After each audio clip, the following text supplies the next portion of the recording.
시편 1편 1절에서 6절 말씀, 제가 가진 성경책은 805페이지에 있습니다.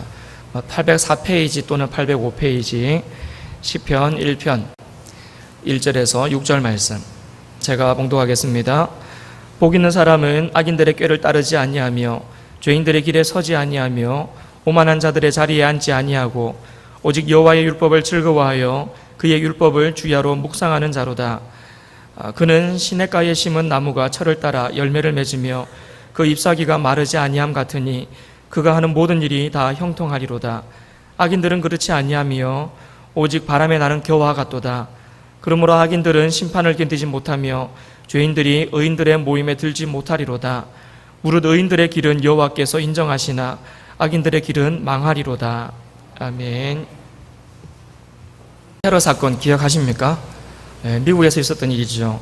2001년이었습니다. 미국의 오사마 빌라덴을 따르는 테러 집단이 민간 항공기들을 탈취하여서 뉴욕의 세계 무역센터였던 미국 쌍둥이 빌딩 그리고 워싱턴의 국방부 건물에 대해서 자살 테러를 했던 사건이었습니다. 참 많은 사람들이 놀랐습니다. 그리고 많이 안타까워했습니다. 너무 많은 사람이 죽었거든요. 그런데 이 사건이 있고 난 직후에 전 세계적으로 하나의 작은 변화의 움직임이 있었습니다. 뭐냐면요, 사람들이 교회로 많이 모여왔습니다. 사람들이 교회로 많이 몰려왔습니다. 특히 미국은 더 그랬습니다. 하나님을 떠났던 사람들이 하나님께로 많이 돌아왔습니다. 그리고 또 하나의 변화가 뭐냐면요, 성경책이 많이 팔렸습니다. 서점에서 성경책 판매량이 훨씬 많이 늘었습니다. 갑자기 사람들이 하나님의 말씀이 성경책을 구입해가지고 읽기 시작했던 겁니다. 그와 같은 변화들이 일어났습니다. 이 예상치 못했던 사건, 큰 사건 사고 후에 충격을 받은 사람들이 선택한 것이 뭐냐면 하나님이었고 하나님의 말씀이었다는 겁니다. 사람의 지혜나 사람의 능력으로 도저히 어떻게 감당할 수 없는 문제를 맞았을 때에 그때 사람들은 본능적으로 하나님을 찾게 되어 있습니다. 왜냐하면 하나님의 형상을 따라 지연받은 영적인 존재거든요. 우리는 그러한 영적인 존재이기 때문에 어떤 순간이 되면 영적으로 하나님을 찾고 하나님을 의지하고자 하는 그러한 본능이 우리 속에서 살아나게 되는 거죠. 하나님을 그렇게 찾고 하나님의 말씀을 들으려고 하지만 근데 사실은 하나님이 우리 앞에 모습을 나타내시거나 우리에게 육성으로 이런 무슨 말씀을 하시거나 하시지는 않습니다. 그러면 그 하나님을 우리가 어떻게 만나야 되겠고 그 하나님의 음성을 어떻게 들을 수 있겠습니까? 결국은요, 이 기록된 하나님의 말씀, 이게 답인 겁니다. 이게 답이에요. 하나님은 이 기록된 하나님의 말씀으로 우리를 만나주시고 기록된 하나님의 말씀으로 우리에게 말씀하십니다. 우리가 그 기록된 하나님의 말씀을 붙들고 살아갈 때에 하나님을 만날 수 있고 하나님과 깊은 교제의 삶을 살아갈 수가 있으며 하나님의 뜻이 무엇인지를 밝히 알 수 있는 그런 큰 축복이 임하는 겁니다. 기록된 하나님의 말씀 없이 나는 얼마든지 하나님의 뜻대로 살 수 있다? 아니요, 그럴 수 없습니다. 기록된 하나님의 말씀 읽지 않으면서도 나는 하나님과 충분히 깊은 교제 나눌 수 있다? 그것도 그럴 수 없습니다. 기록된 하나님의 말씀이 답이고 우리의 삶의 등불인 줄로 믿습니다. 무조건 기록된 하나님의 말씀, 이 성경을 통해서 우리는 하나님의 음성을 듣고 하나님과 교제를 나누면서 하나님의 뜻을 알고 그 뜻대로 살아갈 수 있는 힘과 능력을 공급받습니다. 그래서 이 성경이 그만큼 중요하다라는 거죠. 그래서 이 성경이 우리에게 끼치는 영향력이 어떠한지를 좀 살펴보려고 합니다. 구약시대 같은 경우는 사실 이 성경책이 없었습니다. 그때는 하나님께서 말씀하시는 것을 선지자나 제사장이 듣고는 그 들은 말씀을 백성들에게 대신 전해줬습니다. 그러면 들은 그 말씀이 이 백성들에게는 하나님의 말씀이 되는 거였습니다. 이게 한 번 말씀이 들려질 때에 사람들은 귀담아 들어야만 했습니다. 왜냐하면 지나가면 끝이거든요. 어떻게 해서든지 그때 그 말씀 들어야 됐고 그 말씀을 가슴속에 새겨야 됐습니다. 꼭 기억을 해야만 했습니다. 그리고는 그 말씀이 수시로 항상 이렇게 전해지는 게 아니기 때문에 언제든지 하나님의 말씀이 한번 들려지고 이렇게 알게 되면 그 말씀을 기억을 잘 했다가 그 말씀을 자녀들에게 이야기를 해줘야 됩니다. 왜냐하면 하나님의 말씀이 그렇게 임한 거를 어떻게 해서든지 이 자녀들에게도 전달해줘야 되는 겁니다. 그러다 보니 하나님의 말씀이 사람들의 가슴 속에 새겨지기 시작했습니다. 가슴속에 새겨지기 시작했습니다. 가끔씩 이렇게 선포되는 하나님의 말씀, 어떻게 해서든지 그 하나님의 말씀을 붙들어야 되니 그 말씀을 가슴속에 새기는 겁니다. 그리고는 그 말씀대로 살아가려고 하는 마음들이 있는 겁니다. 그리고 그 말씀을 자녀들에게도 잘 이야기를 해줘야 되는 겁니다. 자, 그런 식으로 진행이 됩니다. 그러다가 이제 신약 시대가 들어오면서 이 초대교회 시절에는 성경이 있긴 있었습니다. 하나님께서 이렇게 책으로 정리를 하셔서 사람들 손에 주긴 하셨어요. 그런데 그 말씀이 사람들이 사용하는, 평상시 사용하는 언어로 기록되어 있는 성경이 아니었습니다. 이렇게 히브리어로, 아람어로 그런 식으로 성경이 기록되어져 있었기 때문에 이건 특별히 그 언어를 공부한 사람들이나 성경을 읽는 거지 일반 성도들은 성경을 읽을 수가 없었습니다. 그러다 보니 또 똑같았습니다. 앞에서 말씀을 증거하는 사람이 성경을 읽어주고 풀어주면 그 말씀을 잘 들어야만 했습니다. 그리고 들은 그 말씀을 가슴속에 새겨야만 했습니다. 왜냐하면 언제 또 그 말씀을 내가 접할 수 있을지 알 수 없어서 그랬습니다.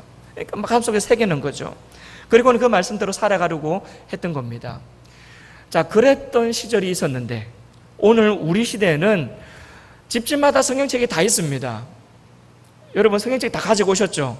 안 가지고 오신 분들도 아마 간혹 계실 것 같아요. 없어서 안 가지고 오신 거 아니죠? 집에 있는데 무거워서 안 가지고 오셨죠? 집집마다 성경책이 많습니다, 여러분. 집집마다 성경책이요. 막 한 권, 두 권, 세 권, 네 권, 막 옛날 성경, 지금 성경, 현대인의 성경, 무슨 성경, 각종 성경책이 얼마나 많은지 모릅니다.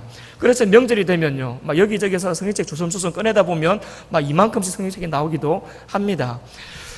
그렇게 성경책이 많은데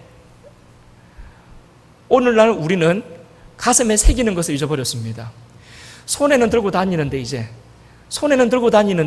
이걸 가슴에 새기는 걸 잊어버렸습니다. 옛날 사람들은요, 손에 들고 다닐 수가 없었기 때문에 가슴에 새기고 다녔거든요. 그래서 그 말씀대로 살아가려고 노력을 했거든요. 근데 우리는 다 손에 그냥 성경책이 다 있다 보니까 이걸 가슴속에 새기는 것을 잊어버렸습니다. 그러다 보니 이 말씀으로부터 우리가 서서히 멀어져 버렸습니다. 분명히 하나님의 말씀이 우리 손에 들려진 것은 은혜고 큰 특권인데 그 특권이 오히려 우리를 하나님의 말씀으로부터 조금 더 멀어지게 만들어 버렸습니다. 물론 다 그렇지는 않습니다. 하나님의 말씀 평상시에도 읽고 듣고 쓰고 하시는 분들도 많아요. 한번 설문조사를 해봤답니다. 예배를 마치고 교회 당문을 나서는 사람들을 붙잡아 놓고 질문을 했답니다. 성경책을 이게 집으로 이제 가지고 가면 예배당 예배 끝나고 이제 집으로 가지고 가면 다시 다음 주 예배에 참석하기 전까지 이거 한 번이라도 펼쳐 보십니까? 안 펼쳐 보십니까? 그걸 물어본 겁니다. 여러분 얼마나 펼쳐 봤을 것 같습니까? 뭐 조사할 때마다 다르게 조금씩 나오겠지만요. 그 조사한 그 기관에 의하면 52%가 안 펼쳐본대요. 한 번도 안 펼쳐보는 사람이 52%가 넘는답니다. 그리고 한 번 이상 어쨌든 펼쳐라도 보는 사람이 48%랍니다. 야, 나 같은 사람이 그래도 맞네 생각하시는 분이 계실지 모르겠지만요, 이거 참 사실은 안타까운 일입니다. 왜냐하면 하나님의 말씀이 있어야만 우리가 말씀대로 살 수가 있고 하나님과 깊은 교제를 나누며 살아갈 수가 있는데 이 하나님의 말씀을 아예 덮어놓고 일주일 내내 찾지 않는 사람이 절반보다 더 많다라는 거죠. 그러다 보니 성경책을 집에 가면 그냥 고이 모셔놓는 겁니다. 그리고 다음 주가 되면 다시 들고 나오면서 먼지 탈탈 털고는 가지고 오는 거죠. 또 어떤 분들은 그냥 교회 올 때에 가지고 다니는 그 가방 안에 넣어놓고 그냥 열어보지도 않으니까 그 가방 자체를 다음 주 되면 그냥 그 가방 그대로 들고 오는 겁니다. 뭐 당연히 안에 성경책이 있을 거니까요. 그냥 그런 식으로 하는 경우들도 많은 거죠. 그런 식으로 신앙생활을 하는 겁니다. 그러다 보니 이 하나님의 말씀이 우리 가슴 속 깊이 새겨질 기회가 없는 거죠. 그냥 손에는 들고 다닙니다. 교회 올 때에 손에는 들고 다니는데 말씀이 가슴 속에 새겨지지를 않는다는 겁니다. 그런데 정말 하나님 안에서 복된 인생 살아가기 위해서는 하나님과 교제하는 삶을 살아야 되고 하나님의 음성을 듣고 그 음성에 반응하는 삶을 살아야 되는데 이 모든 삶이 어디서 출발한다고요? 기록된 하나님의 말씀에서 출발한다고요. 그러니 이 성경책을 읽어야 되는 겁니다. 여러분들은 성경책을 펼쳐보는 48%에 속합니까? 아니면 덮어놓고 있는 52%에 속합니까?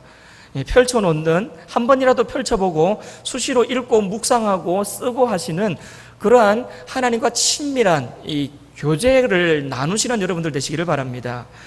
오늘 본문 말씀 시편 1편은요 굉장히 우리에게 잘 알려진 말씀이죠. 이 말씀은 복 있는 사람과 복 없는 사람, 그리고 의인과 악인을 계속해서 비교하는 스타일로 지금 기록을 하고 있습니다. 한번 여러분 말씀을 보십시오. 1절과 2절을 한번 봅니다. 복 있는 사람은 악인의 꾀를 따르지 아니한답니다. 그러면 복 없는 사람은요, 악인의 꾀를 따르는 사람들이겠지요. 복 있는 사람은 죄인들의 길에 서지 않는답니다. 그러면 복 없는 사람은 죄인의 길에 서는 사람이겠지요. 복 있는 사람은 오만한 자들의 자리에 앉지 않는답니다. 그러면 복 없는 사람은 그 자리에 가서 찾아가서 앉는 사람들이죠. 그게 복 있는 사람과 복 없는 사람의 차이입니다. 또 2절 말씀을 보시면요, 복 있는 사람은 여호와의 율법을 즐거워하여 그의 율법을 주야로 묵상하는 사람이랍니다. 그게 복 있는 사람이래요. 그러면 복 없는 사람은요, 여호와의 율법을 즐거워하지 않는 사람이죠. 그리고 그 율법을 주야로 묵상도 안 하는 사람입니다. 그게 복 있는 사람과 복 없는 사람의 차이입니다. 여러분들은 어떤 사람입니까? 복 있는 사람입니까? 복 없는 사람입니까? 여러분, 이게 하나님의 말씀을 주야로 묵상하는 게 왜 복 있는 사람이냐면요, 그 뒤를 보면 알 수 있습니다. 3절입니다. 그는 시냇가에 심은 나무가 철을 따라 열매를 맺으며 그 잎사귀가 마르지 아니함 같으니 그가 하는 모든 일이 다 형통하리로다. 여러분, 이게 복 있는 사람 얘기입니까? 복 없는 사람 얘기입니까? 복 있는 사람 얘기죠. 복 있는 사람의 모습이 어떤 식이냐면 시냇가에 심은 나무가 철을 따라 열매를 맺고 잎사귀가 마르지 아니함과 같다는 겁니다. 여러분, 이게 사실 굉장히 기가 막힌 표현입니다. 왜 기가 막힌 표현이냐면 이 동네는 철을 따라 열매를 잘 맺으면서 이렇게 잎사귀가 마르지 아니하는 그런 나무가 별로 없습니다. 우리나라하고 달라요. 이 지역 자체가 워낙 건조한 지역이기 때문에, 비가 안 오고 건조한 지역이기 때문에 이 나무가 철을 따라 열매를 맺거나 잎사귀가 마르지 아니하는 경우가 굉장히 드문 경우입니다. 그럼에도 불구하고 그런 나무가 있어요. 어디예요? 시냇가예요. 왜? 옆에 물이 있으니까요.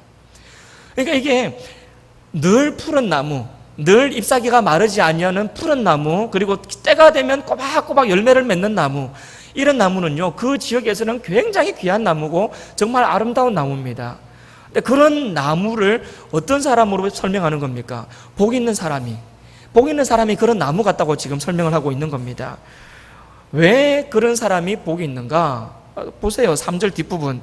그가 하는 모든 일이 다 형통하리로다 라거든요. 그가 하는 일이 모두 다 형통하답니다. 원하는 대로, 기도하는 대로 다 이루어지고 응답이 되는 거죠. 형통하리로다. 하나님이 함께 하시는 게 삶 속에서 보이는 거죠. 하나님께서 나를 도와주시는구나 하는 사실을 체험하는 거죠. 하나님이 저 멀리 계신 분이 아니라 지금도 나와 함께 하시는 분이구나라는 것을 항상 체험하고 느끼고 살아가는 거죠. 모든 일에 다 형통한 삶이니까요. 바로 그런 형통한 삶, 그런 형통한 사람이 어떤 사람이냐면 시냇가에 심은 나무 같은 사람이고, 시냇가에 심은 나무 같은 사람이 어떤 사람이냐면 여호와의 말씀을 즐거워하면서 그 말씀을 주야로 묵상하는 사람이고, 그런 사람이 바로 복 있는 사람이라는 겁니다. 결국은 하나님의 말씀을 주야로 묵상하면서 즐거워하면서 그 말씀을 가까이 하는 그 사람이 복 있는 사람이고, 시냇가에 심은 나무 같은 사람이고, 모든 일이 형통한 사람이라는 거죠. 여러분, 왜 형통할까요? 중요한 내용입니다. 여러분, 왜 형통하겠습니까? 하나님의 말씀을 가까이 하니까 형통합니다. 그러면 하나님의 말씀을 가까이 하는 게 왜 형통한 거랑 관련이 있습니까? 하나님이 함께 하시기 때문에 형통한 겁니다.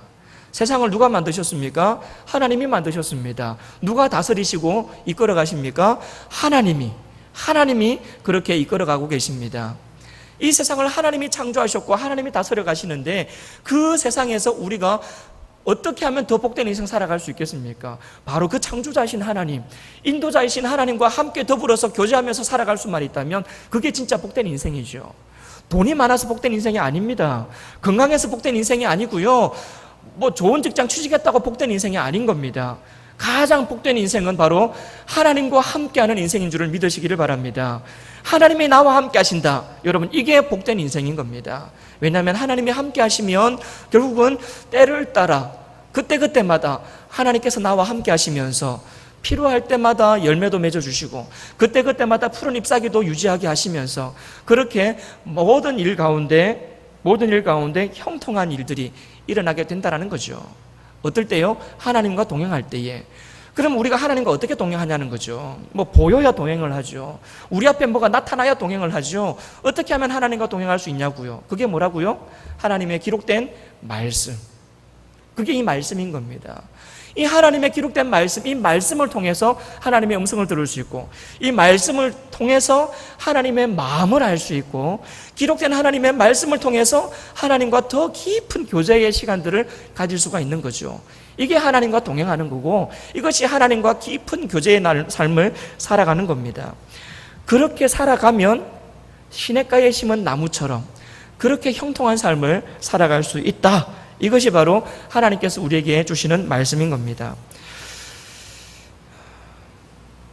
이 하나님의 말씀을 우리가 늘 묵상하고 기억하면서 이 말씀을 가슴속에 새기고 살아갈 수만 있다면 그것이 정말 복된 인생이겠죠.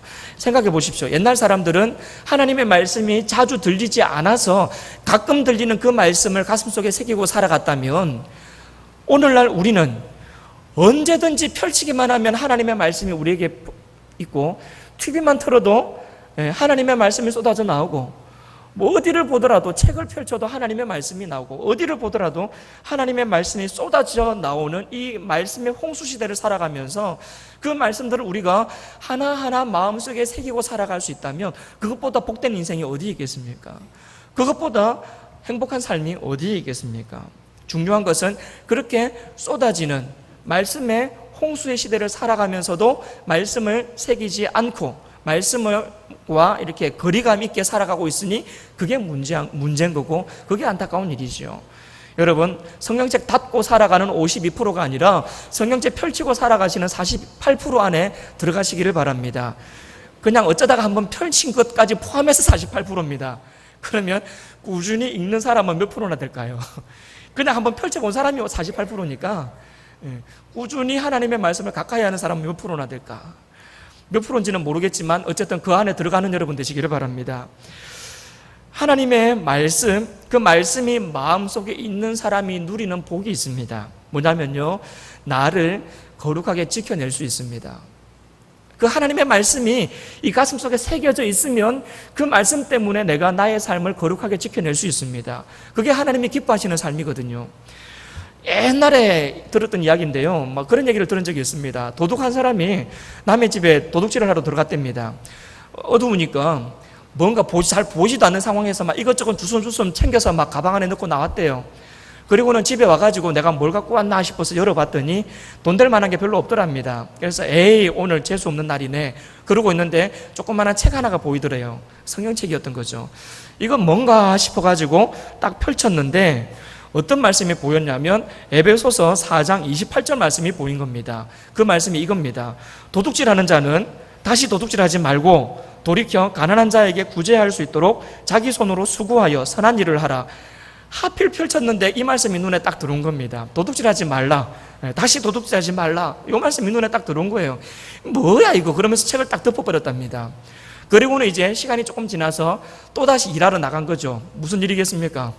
도둑질하러 또 나간 겁니다. 그런데 도둑질을 하려고 하는데 갑자기 이 말씀이 생각이 나는 겁니다. 도둑질하지 말라. 이 말씀이 생각이 나는 거예요. 그게 자꾸 여기서 찔리더랍니다. 에이씨, 그때 괜히 그런 얘기를 봐가지고 이게 귀찮네. 그러고는 이제 또 도둑질을 했대요. 근데 이게 마음이 찝찝하더래요. 다음에 또 일하러 갔습니다. 무슨 일을요? 도둑질하러. 다음에 또 일하러 나가는데 이 말씀이 또 자꾸 여기서 맴도는 거예요. 도둑질하지 말라 그 얘기가요. 도둑질하지 말라는 그 얘기가 자꾸 맴도는 거예요. 도둑질하지 말고 돌이켜서 가난한 사람들을 구제할 수 있도록 자기 손으로 수고하고 선한 일을 하라. 자꾸 여기서 맴도는 겁니다. 이게 한 번, 두 번, 세 번, 네 번 이어지다 보니까요. 도저히 이 짓 못해 먹겠다. 도저히 이 짓 못해 먹겠다. 그래서 도둑질을 그만뒀다는 얘기를 들은 적이 있습니다. 말씀이 가슴속에 새겨지면요, 그때부터 그 말씀 앞에서 내가 지켜지게 됩니다. 그 말씀이 나를 지켜냅니다. 그 죄로부터 나를 지켜내는 힘이 있습니다. 말씀이 새겨지면 그와 같은 능력이 일어난다는 겁니다. 마태복음 6장 24절이 뭐라고 있는 줄 아십니까? 뒷부분을 보시면 이렇게 있습니다. 너희가 하나님과 재물을 겸하여 섬기지 못하느니라. 재물과 하나님을 겸하여 섬기지 못한대요. 여러분, 이 말씀이 가슴속에 새겨져 있는 사람은 탐욕에 눈이 어두워가지고 돈 할 수 없습니다. 이 말씀이 새겨져 있으면요, 돈 할 수 없습니다. 하나님과 재물을 겸하여 섬길 수 없으니 나는 재물을 포기하고 하나님을 섬기겠노라. 여러분, 이렇게 나올 수밖에 없습니다. 이 말씀이 가슴속에 새겨져 있으면요. 마태복음 5장 28절 뒷부분을 보시면 음욕을 품고 여자를 보는 자마다 마음에 이미 간음하였느니라 라고 나와 있습니다. 여러분, 이 말씀이 마음속에 새겨져 있는 사람은 여자를 보면서 엉뚱한 생각을 할 수가 없습니다. 왜요? 자꾸 찔리니까요. 그럴 수밖에 없습니다. 새겨져 있는 사람은 그렇다라는 겁니다. 요한 1서 4장 20절 말씀 뒷부분을 보시면 이렇게 나와 있죠. 보는 바 그 형제를 사랑하지 아니하는 자는 보지 못하는 바 하나님을 사랑할 수 없느니라. 여러분, 이 말씀이 가슴속에 딱 새겨져 버리면요, 그 말씀이 새겨지는 순간 그 말씀 때문에 내가 다른 사람을 미워하고 사랑하지 않는 것이 엄청나게 불편해집니다. 왜요? 말씀이 새겨져 있으니까요. 여러분, 이 얘기들 처음 듣는 얘기입니까? 재물을 겸하여 섬기지 말라, 간음하지 말라, 형제를 사랑해야 된다, 이런 얘기 처음 듣는 얘기 아니죠. 여러 번 들었던 내용입니다. 그런데 왜 그러한 내용으로부터 우리가 지금도 여전히 그러한 죄 가운데 머물고 살아가고 있을까요? 새겨지지 않아서 그렇습니다. 들어와서 나가버렸기 때문에 그래요. 한쪽 귀로 들어오고 한쪽 귀로 나가버렸으니까요. 그 말씀이 가슴속에 새겨지지 않았으니까요. 늘 그 말씀을 손에 들고 다니면서도 그 말씀이 가슴속에 새겨지지 않았으니까요. 그러니까 그 말씀이 여전히 우리의 삶을 거룩하게 만들지 못하고 있는 겁니다. 그래서 우리는 기도해야 되는 겁니다. 하나님, 손에 들고 다니는 이 말씀이 한 구절 한 구절이 내 가슴속에 새겨지게 하여 주시옵소서. 그리고 새겨진 그 말씀이 내 삶을 컨트롤할 수 있도록, 내 삶에 영향력을 끼칠 수 있도록 도와주시옵소서 라고 기도하셔야 되는 겁니다. 하나님의 모든 기록된 말씀을 듣는 순간, 그리고 그 말씀을 읽는 순간, 그리고 그 말씀을 써보는 순간 그 말씀이 우리 가슴속 깊이 새겨지기를 간절히 바랍니다. 그게 은혜고 그게 복입니다. 왜냐하면 그렇게 새겨지면 그 말씀대로 살아갈 수가 있기 때문에 그렇습니다. 하나님을 가까이 하는 것, 그것은 결국 하나님의 기록된 말씀을 가까이 하는 것이고, 하나님의 기록된 말씀을 가까이 하는 것은 결국은 복 있는 사람이고, 복 있는 사람이 바로 시냇가에 심은 나무와 같은 그러한 사람인 겁니다. 그리고 그 사람의 삶이 결국은 형통케 되는 그러한 삶인 거죠. 주님 안에서 형통한 삶이 되시기를 간절히 바랍니다. 어떤 분이 그러시더라고요. 주 안에서 만사 형통하십시오. 주 안에서 만사 형통하십시오. 여러분, 그와 같은 복이 여러분 모두에 있기를 간절히 바랍니다. 하나님의 말씀이 결국은 만사 형통의 지름길이고 답인 겁니다. 말씀 없이 돈 벌면 행복하겠습니까? 말씀 없이 건강하면 행복할까요? 말씀 없이 좋은 데 취직하고 시집장가 자녀들 잘 가고 그러면 행복하겠습니까? 그렇지 않습니다. 말씀이 중심이 되고 말씀이 기준이 된 상태에서 하나님이 우리와 함께 하실 때에 그때 그것이 결국은 복인 겁니다. 돈이 없어도 복이고요, 좀 건강 없어도 복이고요, 이것저것 내 뜻대로 잘 안 되는 게 많아도 복입니다. 왜냐하면 창조주 되신 하나님이 나와 함께 하시기 때문에 그때그때마다 정말 우리에게 필요한 것들 하나님이 챙겨주시고 더해 주실 것이기 때문에, 인도하시고 보호해 줄 것이기 때문에, 그것이 우리의 신앙 고백이기 때문에, 그래서 하나님이 나와 함께 하시는 것, 그것이 우리에게 가장 큰 복인 줄로 믿습니다. 결국은 답은 뭡니까? 하나님의 기록된 말씀을 가까이 하는 것, 그게 답인 겁니다. 예수님도 이 하나님의 기록된 말씀을 우리가 얼마나 붙들고 살아야 되는지를 친히 보여주셨습니다. 금식기도 하시고 이제 공생애의 삶을 살기 위해서 나오시는데 마귀가 예수님을 시험했습니다. 이 돌을 가지고 떡이 한번 되게 해봐라, 시험했죠. 저 높은 데 가서 한번 뛰어내려 봐라, 시험했습니다. 나에게 절을 해봐라, 그러면 이 모든 것을 내게 주겠다, 시험했습니다. 근데 그때마다 예수님께서 어떻게 그 사탄 마귀의 시험을 대적하셨는지 아시죠? 마태복음 4장 4절을 보시면요, 기록되었으되 사람이 떡으로만 살 것이 아니요 하나님의 입으로부터 나오는 모든 말씀으로 살 것이다 라고 말씀하셨습니다. 그리고 4장 7절에 또 기록되었으되 주 너의 하나님을 시험하지 말라. 20절에 사탄아 물러가라. 기록되었으되, 기록되었으되. 저기 이상하게 표시가 되네요, 성경 구절이. 마태복음 4장 20절, 사탄아 물러가라. 기록되었으되 주 너의 하나님께 경배하고 다만 그를 섬기라. 이렇게 하나님께서 항상 기록된 하나님의 말씀으로 대적을 하셨다라는 겁니다. 또 디모데후서 3장 16절 17절을 보시면요, 이렇게 말씀이 있습니다. 모든 성경은 하나님의 감동으로 된 것으로 교훈과 책망과 바르게 함과 의로 교육하기에 유익하니 이는 하나님의 사람으로 온전하게 하며 모든 선한 일을 행할 능력을 갖추게 하려 함이니라 라고 그렇게 이야기하고 있습니다. 사람을 온전케 하는 모든 지혜, 그게 기록된 하나님의 말씀 속에 있다는 겁니다. 사람을 온전하게 하는 그러한 지혜, 결국은 하나님의 말씀이 우리를 온전하게 한다는 거죠. 하나님의 말씀이 우리를 하나님의 사람으로 만들어 간다는 겁니다. 그래서 하나님이 우리에게 이 성경 말씀을 주셨습니다. 성경 말씀을요, 기록해서 우리에게 주셨습니다. 왜냐하면 하나님이 우리를 잘 아시거든요. 그냥 요즘 옛날처럼, 오늘도 옛날처럼 한번 이렇게 이야기가 하면 그 말씀을 듣고 기록해야 되는 상황이라고 하면 요즘 우리 중에 누가 과연 그 말씀을 붙들고 살아갈 수 있겠습니까? 예배당문을 나서는 순간 잊어버리는 게 우리들인데, 우리보다 하나님이 우리를 더 잘 아시거든요. 아무리 지금 여러분 지금 고개 끄덕끄덕하고 계셔도 여러분 예배당문 나서는 순간 밥 먹다가 잊어버리시잖아요. 그러잖아요. 내가 좀 전에 내가 무슨 얘기를 들었더라. 아마 여러분 대부분 아마 기억 잘 안 나실 겁니다. 그게 우리 연약한 인간이거든요. 하나님이 그걸 아시는 겁니다. 그래서 성경책을 본 겁니다. 그리고 주보를 준 겁니다. 오늘 내가 이 말씀을 들었지 찾아보는 겁니다. 그리고 맞아 이 말씀을 통해서 이렇게 목사님이 이야기하셨지, 그게 하나님의 말씀이었지. 계속 이렇게 여러분 다시 이렇게 묵상을 해가는 겁니다. 그게 주야로 묵상하는 거죠. 반복해서 하나님의 말씀을 가까이 하고 묵상할 때, 그때 하나님이 우리 가운데 형통케 하시는 은혜와 복이 임하시는 줄로 믿습니다. 여러분, 그게 바로 이 하나님의 말씀을 기록해서 우리 손에 들려준 이유입니다. 목적이에요. 하나님이 그렇게 가까이 하라고, 읽으라고, 들으라고, 쓰라고, 자주 묵상하라고 줬는데, 우리는 이 성경책을 어떻게 씁니까? 잘 모셔놨다가 다음 주에 잘 가지고 오는 용도로 쓰고 있는 거죠. 그래서 우리가 잘못하고 있다는 겁니다. 4월 달부터요, 우리가 지금 성경 필사 운동을 계속해서 이어오고 있습니다. 이미 예전에 몇 번 쓰셨던 분들도 또 쓰고 계신 분들도 계십니다. 여러분, 계속해서 이 성경 필사 운동을 진행하고 있는데, 그때 그렇게 성경 필사 같이 하자고 이야기했음에도 불구하고 아직도 안 하시고 계신 분 계시죠? 예. 날씨도 더운데 여러분 바깥에 나가지 마시고 집에서 이거 한번 써보시기를 바랍니다. 하나님의 말씀을 가까이 하는 게 나한테 복입니다. 여러분, 그게 우리에게 복입니다. 하나님의 말씀을 듣고 생각했는데 금방 잊어버리거든요. 그러니까 한번 써보는 겁니다. 그러니까 읽어보고 들어보고 묵상해보고 손으로 써보고 어떻게 해서든지 이 하나님의 말씀이 가슴속에 새겨지도록, 그래서 새겨져서 그 말씀이 우리 삶 속에 능력으로 힘으로 나타나도록 그렇게 한번 해보자는 겁니다.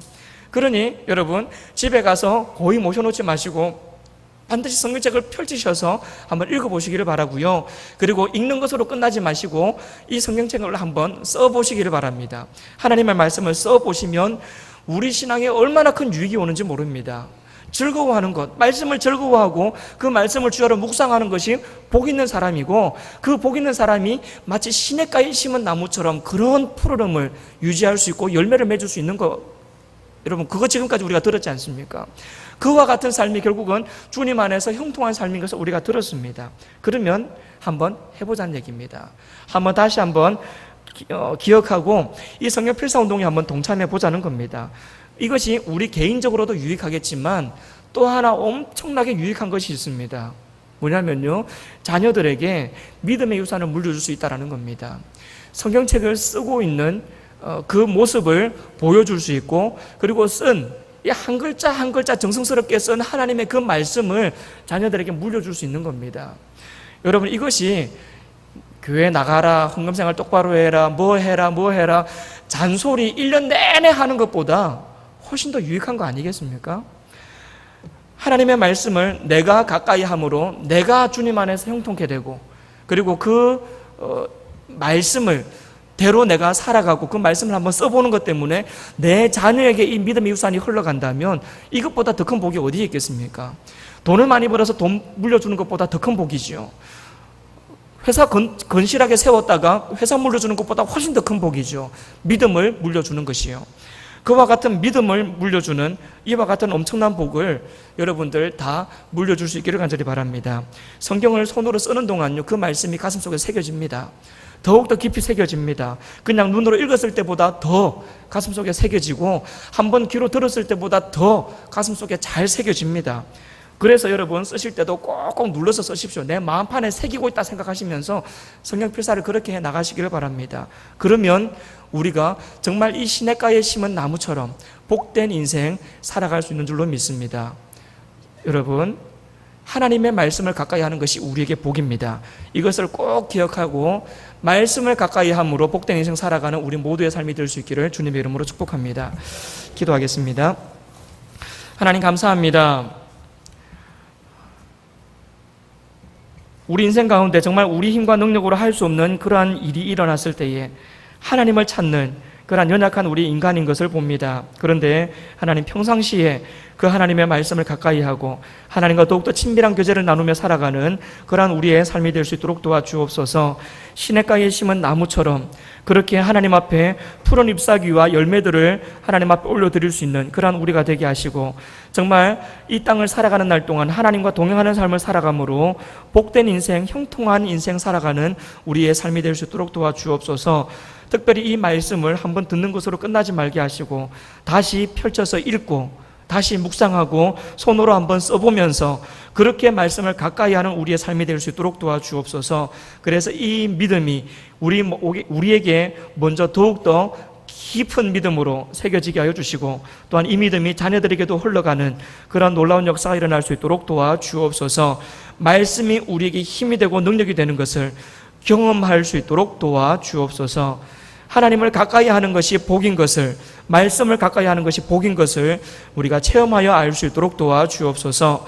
하나님 앞에 나오면서 또한 예물 준비하여 나와왔습니다.